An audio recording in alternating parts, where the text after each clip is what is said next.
একটা মায়ের কাছে কেমন অনুভূতি তো বুঝে নেই, মানে সহজ যে হয়, ভালোভাবে যে লিখতে পারে, এটাই আমরা চাই। অবশ্যই দোয়া করতেছি মনে মনে, আর বাসায় যাবো আরও টেনশন থাকবে, তাই এখানে বসে থাকতেছে বাচ্চার জন্য।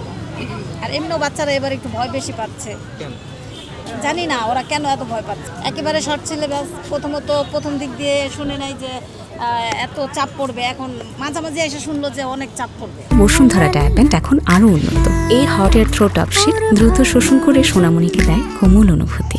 কথাটাই তো ওদের অনেক একটা ঘাবড়া, আতঙ্ক বাড়াই দিচ্ছে।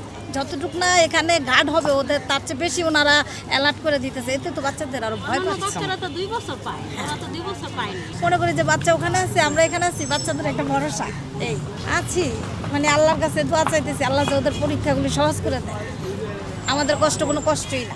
যাক, এটাই বড় হইলো, ওরা যে মনে রাখে এটাই আশা করি ভালো বাকিটা আল্লাহর ইচ্ছা। না, এটা আমার তৃতীয় সন্তান আছে, আলহামদুলিল্লাহ ভালোই।